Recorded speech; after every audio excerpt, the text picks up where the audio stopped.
Salut YouTube, j'espère que vous allez bien. Aujourd'hui, moi, je ne vais pas très bien. Je suis un peu comme Ange Postecoglou, dans le même état. Voilà. Après cette défaite dans le derby du nord de Londres, de Tottenham, face à Arsenal. Voilà, malheureusement, défaite 2-1. On va parler de ce match. On va en parler de manière un peu rapide parce que il n'y a pas grand chose à dire dans ce match en fait. Il s'est pas passé tant de choses que le match voudrait faire croire. D'autant plus que Tottenham a été en dessous de tout, mais très en dessous de tout, vraiment. Je pense que ce sera beaucoup plus intéressant de parler de la suite, de mon avis sur la situation pour Ange Postecoglou également, parce que je vois beaucoup de messages passer sur les réseaux, il y a des transferts dont on doit parler, etc. Voilà, il y a beaucoup de choses à dire. Mais on va d'abord parler du match. Tottenham qui perd 2-1 sur la pelouse d'Arsenal. Surtout, alors, des deux côtés, je dirais, il y a quelques blessés des deux côtés. Il y a Bukayo Saka côté Arsenal, c'est sûr. Mais bon, ça donne quand même un 11 qui n'est pas horrible. Avec David Raya dans les buts, Timber, Saliba, Gabriel, Lewis Kelly. Lewis Kelly qui est un jeune de 18 ans qui est pas mal, hein, vraiment pas mal. Odegaard, Partey, Rice, bon, c'est pratiquement c'est même le milieu titulaire, hein, il n'y a pas de problème par rapport à ça. Et devant, il y a Sterling, Havertz et Trossard. C'est vrai que, on va dire qu'on pourrait se dire qu'il manque beaucoup de gens côté Arsenal, mais Arsenal est une équipe établie, avec un effectif qui est déjà formé, qui est déjà prêt pour gagner le titre. Tottenham, c'est pas du tout le cas. Donc quand il y a des blessures côté Tottenham, c'est beaucoup plus impactant. Malheureusement, côté défensif, on n'avait pas le choix c'était les seules options possibles, avec Kinski dans les buts. Et bon, premier match de Première Ligue pour le gardien tchèque. Spence, Gray, Dragusin, Pedro Porro, on a l'habitude de les voir en défense maintenant. Bergwall, Ibissouma, Pape Matar Sarr au milieu. Première incompréhension avant de parler du front de l'attaque. Pas possible en fait. Pour moi, je ne comprends pas pourquoi Maddison n'est pas titulaire. Alors je comprends que Bergwall soit titulaire parce qu'il était vraiment très bon ces derniers temps. Mais Sarr n'est pas bon en ce moment. Voilà, et Bissouma pour moi, oui, il y a eu une erreur de Bissouma, mais son match en soi est pas mauvais. On en parlera. Et Son, Solanke, Kulusevski, moi je comprends pas trop. Alors il y a peut-être un problème côté droit, peut-être que Brennan Johnson est hors de forme, c'est possible. Mais je pense vraiment qu'il y a un problème côté Ange Postecoglou. Je ne comprends pas pourquoi il remet pas Kulusevski au milieu de terrain avec Maddison. Peut-être qu'il se dit que les deux ensemble ne fonctionnent pas. Et moi je suis pas d'accord. Enfin bon, après c'est mon avis personnel. Je ne suis pas un coach, donc je fais confiance au coach. Ça a commencé plutôt mal, et ça a commencé surtout en fait par de nombreuses fautes sur le côté gauche de Spence. Il y a eu beaucoup de fautes, des coups francs et des corners qui ont été donnés notamment, et face à Arsenal, ce n'est pas possible. En fait, on peut pas donner autant de coups de pied arrêtés. Arsenal est très très fort dans ce domaine-là. Là, par exemple, c'était Odegaard qui avait tiré, donc ça n'avait rien donné. Mais je voulais surtout aussi mettre en avant, je voulais énormément mettre en avant en fait, la façon dont le pressing d'Arsenal a été fait. En fait, ce qui est important, c'est que le pressing de Tottenham, quand l'équipe n'avait pas de blessés, était très efficace également, était un peu de cette forme-là. On voit qu'en fait, Arsenal essaye toujours d'être avec le même nombre de joueurs en phase défensive que par rapport aux adversaires qu'ils ont. Donc, c'est-à-dire, là, il y a 1, 2, 3, 4, 5 joueurs de Tottenham en phase défensive, 6 si on compte le gardien. Et là, vous avez 1, 2, 3, 4, 5 joueurs d'Arsenal. Donc, vous avez un joueur de champ pour un joueur de champ. Donc, et là, on se dit, oui, Dragusin, du coup, il est bloqué. Mais non, il n'est pas bloqué, parce que Kinski peut difficilement lui donner. Et la seule option, du coup, c'est ici. Alors, parce que Bissouma, là, c'est pas possible. La seule option, c'est Gray. Gray, qui est un faux pied. Faut se rappeler l'importance de Mickey Van de Ven dans ce dispositif. Mickey Van de Ven, c'est un pied gauche. C'est un gaucher qui joue défenseur gauche. Donc, c'est l'énorme avantage d'avoir un gaucher c'est de pouvoir tout de suite aller vers l'avant. Avec Gray, c'est pas possible. Et c'est encore moins possible avec Spence. Spence qui est sur ce côté gauche, qui est un faux pied. Donc c'est le problème. En fait, on ne se rend pas compte de ce premier problème. C'est ça. Les relances ne peuvent pas être propres à partir du moment où vous avez 4 joueurs avec le même pied en défense. Surtout que là, c'est totalement défendu de façon à ce que ça ne parte pas sur le côté droit, pour éviter justement une relance propre. Ça part ici pour mettre de la pression, et on a vu beaucoup de fois où Gray et Spence étaient sous pression. On a vu énormément de fois. Je voulais aussi juste mettre en lumière Spence, parce que Spence a quand même fait un bon match. Défensivement, il a été sérieux. Offensivement, les quelques cartouches, il les a données, notamment celle-là avec un très bon débordement qu'on avait vu ici, suite à une petite récupération de Bergwall. Du coup, ça a donné un centre, un magnifique extérieur du pied. Et là, faut reconnaître, hein, ça me fait mal de le dire, mais la défense de Gabriel, elle est monstrueuse. Monstrueuse, cette défense. On le regarde, hein. Là, il fait un petit temps d'arrêt. Là, il est devant Solanke, mais Solanke est à pleine vitesse, alors que Gabriel fait un petit temps d'arrêt. Du coup, Solanke lui passe devant. Mais Gabriel arrive à mettre le bout du pied, parce que là, sinon, c'était but. Hein. C'était but pour Solanke. Hein. Pendant au moins 12 minutes, 12-15 minutes, Tottenham n'est pas sorti de son camp. C'est ce qui est assez dingue. Mais on a eu quand même il y a eu quand même des bonnes opportunités, notamment sur corner, étrangement. Voilà, notamment sur corner, étrangement. Et c'est passé par une récupération de Kulusevski dans la surface. Très bon contrôle. Très bon contrôle de Kulusevski qui se met direct dans le sens du but. Malheureusement, il tire, je pense, un peu trop sur Raya. Il aurait dû tirer en force sous la barre. Là, il a juste poussé la balle. Alors, c'était plus difficile à dire qu'à faire, évidemment. Plus facile à dire qu'à faire. Et là, le problème, c'est que c'est une occasion un peu gâchée, je pense. Ça aurait pu faire but. Et c'est un peu dommage, en tout cas, de ne pas avoir marqué là-dessus. Mais Tottenham a quand même eu d'autres occasions, notamment le premier but. Le premier but, encore un corner, mal dégagé par Gabriel, ou par Saliba, je crois que c'est... Non, c'était plutôt Saliba, pardon. C'était plutôt Saliba. Ça retombe dans le pied de Son, qui reprend sans contrôle. C'est contré par Saliba. Mal contré, je dirais. Et direct, ça va dans le but de Raya. 1-0 pour Tottenham. Sur la suite, malheureusement, Pedro Porro qui s'est fait manger. J'ai vraiment cru qu'il s'était blessé. Hein, qui s'est fait manger par Trossard. Trossard qui a pas fait un mauvais match du tout. Bon, déjà, il a marqué, hein, mais bon, il a pas fait un mauvais match du tout. J'ai trouvé, en fait, les commentaires français très durs envers lui. Je trouvais c'était un peu dommage parce que vraiment, il n'a pas été mauvais du tout, quoi. Malheureusement, quand Pedro Porro se loupe, il y a un énorme trou après. Hein, et Pedro Porro, défensivement, ça va pas en ce moment. Hein. Mais ça va pas aussi parce que je considère que Dragusin, il est pas bien placé. Dragusin doit être beaucoup plus haut. Là, il y a un problème de placement de la plupart des joueurs.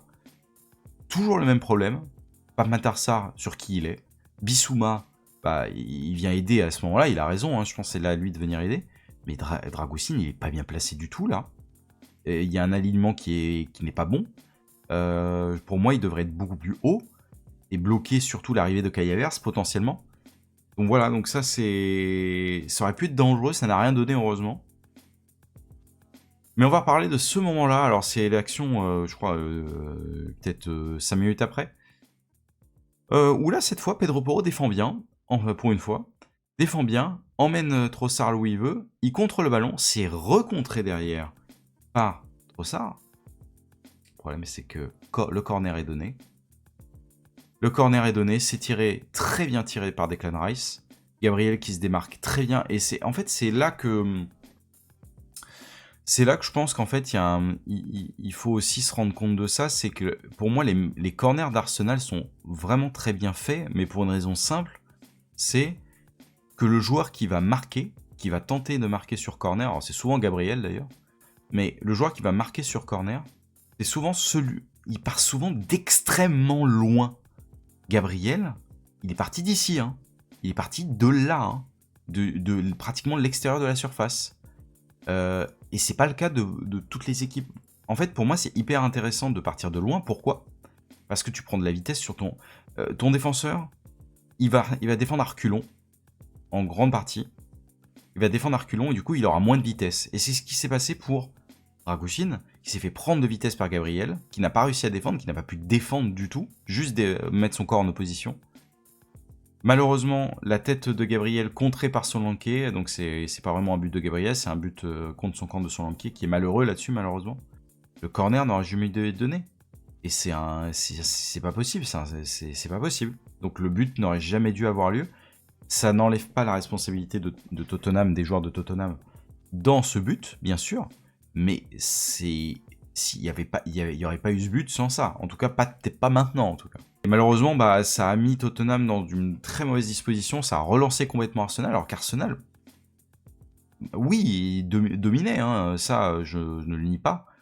Mais n'était pas extrêmement dangereux non plus. Les coups de pied arrêtés sont dangereux, mais c'est tout, hein. C'était que ça. Et derrière, en fait, on se retrouve dans une situation où Arsenal a le momentum, et derrière, Bissouma perd encore, et ça c'est un gros problème que j'ai trouvé, Bissouma qui perd encore un ballon, au moins chaque match qu'il joue, il y a une grosse perte de balles. Une grosse perte de balles qui amène à un énorme danger. On a eu ça contre Chelsea l'année dernière, je me rappelle, ça m'avait énormément marqué. Sauf que là, cette fois, c'est rédhibitoire. C'est rédhibitoire. Trossard qui est lancé sur le côté gauche. Pour moi, Pape Matar Sarr, encore une erreur. Il va pas sur le joueur. Il n'y a pas d'opposition, il n'y a rien. Enfin, je suis un peu dur avec Sarr parce que pour moi, alors oui, il est encore très jeune, mais il y a énormément d'erreurs bêtes, mais de grosses erreurs bêtes qui peuvent également apporter à des buts. Donc là, c'est une erreur défensive et j'ai trouvé qu'il y a beaucoup de nonchalance défensivement quand il était dans le camp de Tottenham, du coup dans son camp, Pape Matar Sarr. Tire, et là, il n'avait pas fait d'erreur jusqu'à maintenant. Première grosse erreur de Kinski. Très dur à aller chercher, hein, ce ballon, hein, je ne nie pas. Hein. Mais faute de main, hein. Il la touche, hein. Faute de main. Hein. Voilà, donc le ballon il passe. Le problème maintenant, c'est que Arsenal est dans la position qu'ils préfèrent, c'est-à-dire de laisser le jeu à l'adversaire et de se contenter de prendre en compte ou alors juste de maîtriser. Arsenal est très bon pour ça et Tottenham, surtout en ce moment, n'est pas bon offensivement, donc ça n'aide pas. Mais il y a eu énormément d'occasions, mais par contre, et là j'allais arracher mes cheveux quand j'ai vu cette action-là. Solanke, mais là c'est une immense erreur. Il est un stade attaquant, un stade buteur, je veux bien. Tu veux frapper, mais mon gars, ouvre tes yeux. T'as juste une passe à faire et c'est fini. Tu fais une passe et c'est fini. Oh là là, bon. Une immense occasion gâchée. Une autre chose que je voulais montrer. En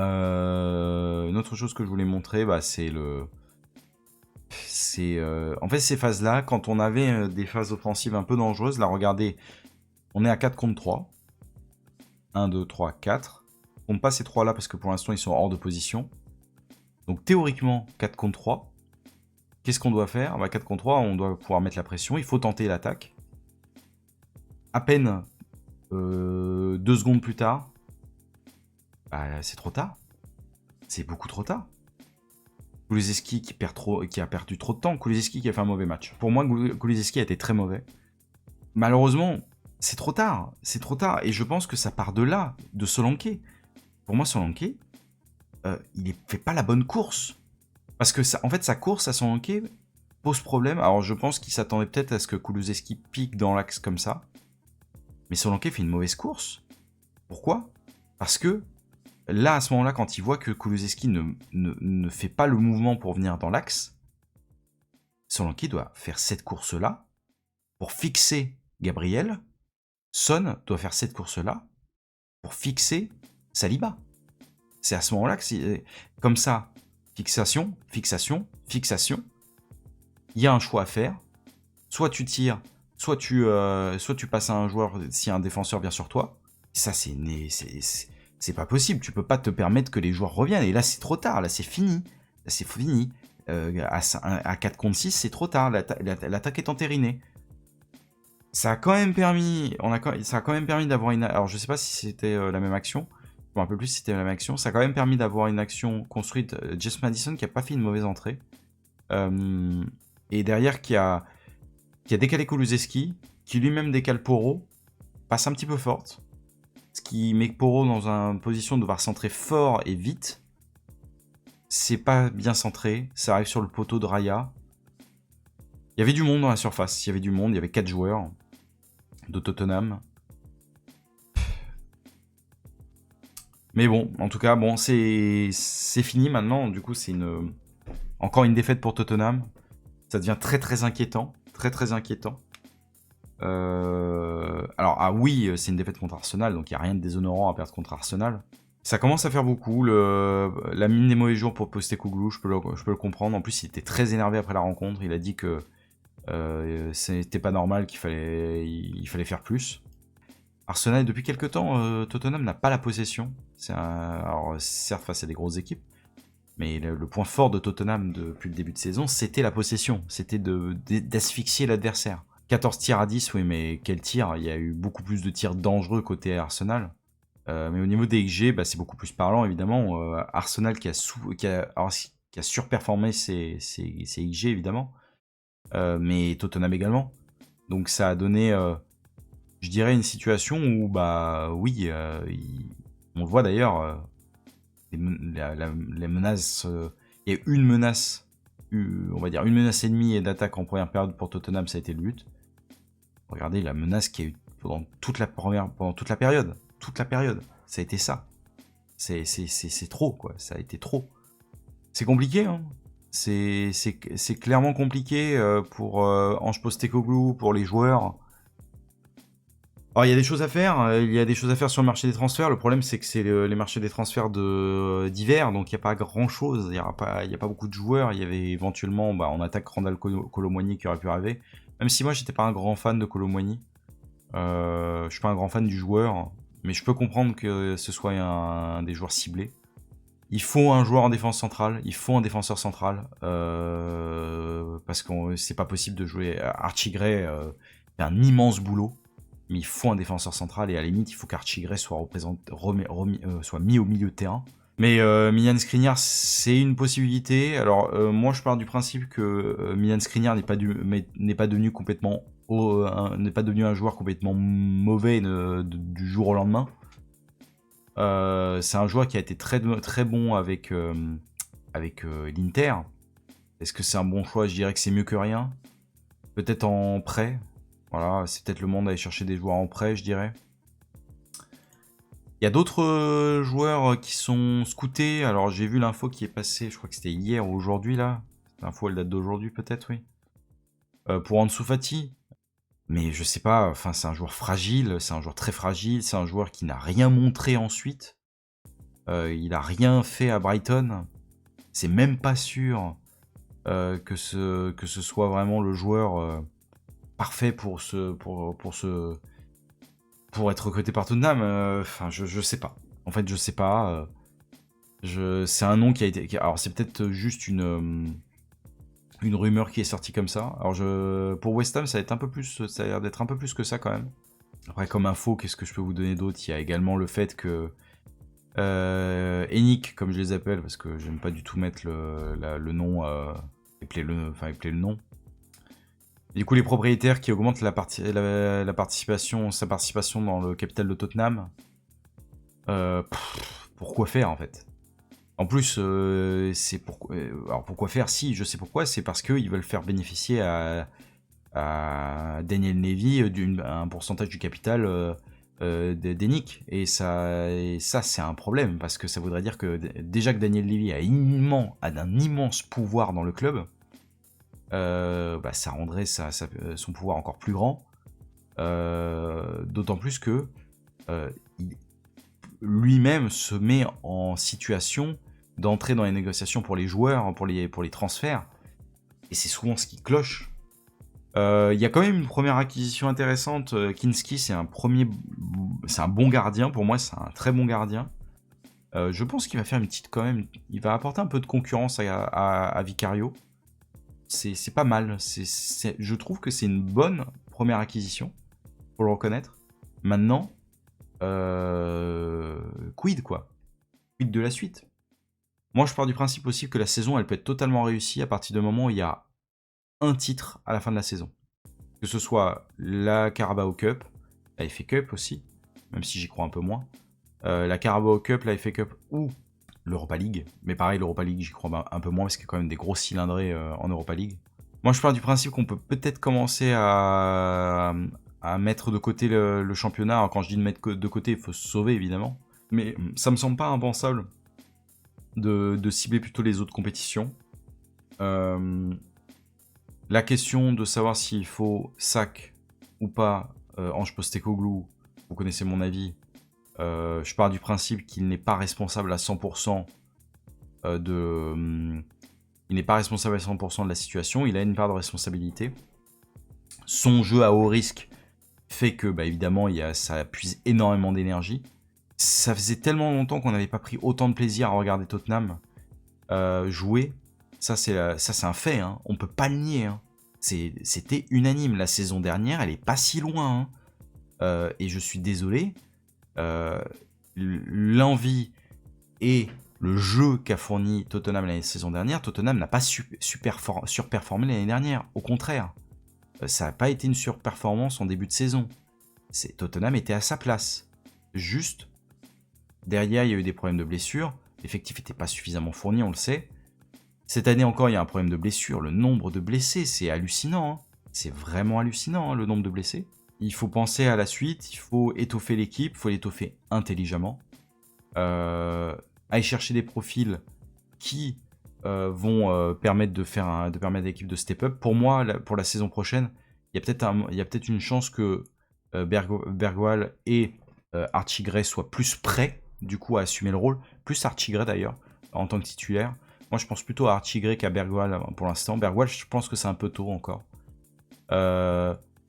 Mais il y a des joueurs qui sont viables. Son dans le système d'Ange Postecoglou n'est pas mauvais. Je pense qu'il peut apporter. Solanke, je pense qu'il joue juste trop et qu'il commence à être cramé. Il va être cramé. J'ai peur qu'il se blesse d'ailleurs. Hein. Il va être cramé à mon avis. Wilson Odobert plutôt que Brandon Johnson. Brandon Johnson, c'est un des joueurs qui me déçoit le plus, même s'il marque beaucoup. Il faut dans un système comme celui-là, il faut des joueurs de percussion. Et un joueur de percussion, c'est un joueur de provocation. Wilson Odobert en fait partie. Alors, à voir dans quel état il sera. Et dans combien de temps il sera dans un bon état. Mais au milieu de terrain, Madison, Bentancur, Kulusevski, Archie Gray. Je mets même Bissouma, parce que Bissouma, faut pas tout cacher, faut pas tout jeter non plus. Mais voilà, pour moi, ça reste pas mal, quoi. Ça reste vraiment pas mal, et il y a de quoi faire, quoi. L'effectif, il est pas mal. Il est pas mal. Spence s'est révélé, c'est très bien. Udogie, c'est très bien. Maintenant, il faut mettre un joueur derrière Udogie, ou alors mettre de la concurrence à Udogie. Pourquoi pas Patrick Dorgu, le joueur de Lecce, hein, c'est ça, hein. Il faut aller le chercher, lui. Il faut aller le chercher. C'est le moment d'aller le chercher. Beaucoup de choses à dire. Beaucoup de choses qui nous permettent pas, malheureusement, d'être optimistes pour l'instant. Mais je crois... S'il y a un titre, la saison est sauvée. S'il y a un titre, la saison est sauvée. S'il n'y a pas de titre, je pense que, malheureusement, ça va gronder. Et il ne faudra pas se louper, hein, si Ange Postecoglou est conservé, parce que ça a l'air d'être le cas. Malheureusement, il ne faudra pas se louper début de saison prochaine. Il faudra que l'équipe soit à fond, bien rétablie. Et c'est le moment, hein, vraiment c'est le moment. Hein. Il faudra pas perdre de temps. S'il vous plaît, s'il vous plaît, croyez encore au coach, croyez encore à cette équipe. Je pense qu'il y a quand même des bonnes choses qui peuvent arriver. Sur ce, prenez soin de vous. Salut tout le monde.